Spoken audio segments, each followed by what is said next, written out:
to you this morning from the Tuckerton Seaport in Tuckerton, New Jersey. My name is Jill De Felice. I am now a resident of Tuckerton, New Jersey, but I've lived all over the world in different countries, including Russia, China, and Poland. I have two boys who grew up overseas, and I'm a teacher, a writer, a quilter, and an artist, among other things. In this video, Jill De Felice is going to tell us a little bit about narrative art and what that means. And that's what narrative art and writing is. It's telling a story, but it's your personal story. So first of all, I'd kind of like to talk to you about why narrative writing and art are important to us. Usually, if you look at the big documents of the day and the newspapers of the day, those kind of things tend to record events people back then thought are important. But because everybody knew how they lived and what they ate and the things they did for fun and all of those everyday kind of things, usually those kinds of things are not recorded because everybody's living them. So the people who are in that time don't necessarily understand that that could be important later. So having a personal narrative where everyday people are putting down the things that are important to them gives us a look at parts of history that government documents or newspapers or that sort of source would sort of tend to ignore. Nowadays are part of the way of living that may have changed. So we understand why some of the laws that were made or why some of the ways people lived were the way they were. For instance, in colonial times, religion was really big in a lot of people's lives. They spent a lot of time in church and thinking about that. So you're going to see that reflected in things of the day. I have with me today a narrative from a boy here in southern New Jersey. His name was Paul Warren. He didn't live in colonial times. He lived in the late 1800s and into the 1900s up in Waretown. Anybody know where Waretown is? It's not too far away. It's in between Barnegat and Forked River. And he lived right along the shore. And his writings aren't like a science journal, or they're not like an everyday diary. He would write things that were important to him on a particular day. So his narrative went in lots of different directions, and that's part of the reason why it's interesting. Sometimes people write a journal with a purpose in mind. Like if you were a botanist, which is someone who studies plants, the whole journal might be about different plants and drawings of those plants. If you were a scientist, you might be charting your experiments. But a personal narrative, a lot like what you will be writing, means that whatever's personal and important to you on that day is what goes into the diary.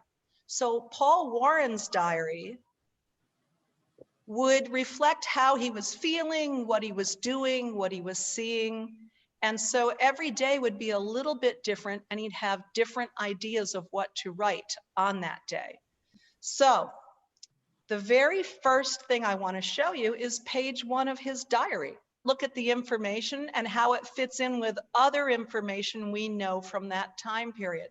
So when you do your diaries, it's probably important to write the date, because that will help other people place where in time your writing is coming from. And imagine that you're maybe telling a favorite cousin or a best friend a story.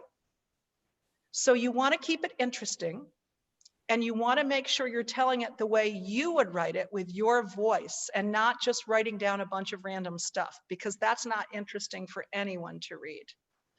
So if we write an entry that has all of these things in there, the smells, the sounds, the feel, the things you see, it's going to be much more interesting, and the reader can actually see the story happening, almost like a movie. And you can start to picture the smells and sounds in your mind and make it feel like you're almost there. Now that we learned some things about narrative art, I'm going to show you how you can make your own journal entry and sketch today. So journaling is a practice done by artists, by explorers, by writers, or just people in general. It's a way to record information. So this could be about new ideas, it could be about thoughts, it could be about places that you visit, people that you meet, how your day's going, how you're doing throughout the day or what you're doing. Any of those things you can write about. Some people find it kind of comforting to write about certain things. Some people, might do it to kind of look back on and have a memory of what you thought was interesting or what you thought was fun at that time, and then kind of look at it later. So it can be used in a lot of different ways. It doesn't just have to be words either. So today I'm going to show you how I would journal writing words and kind of including a sketch, or even if you have more materials, it could be kind of a drawing or a painting too. So grab something to write on and something to write with, and any other artist materials you want to bring with you, and we will go on that journey.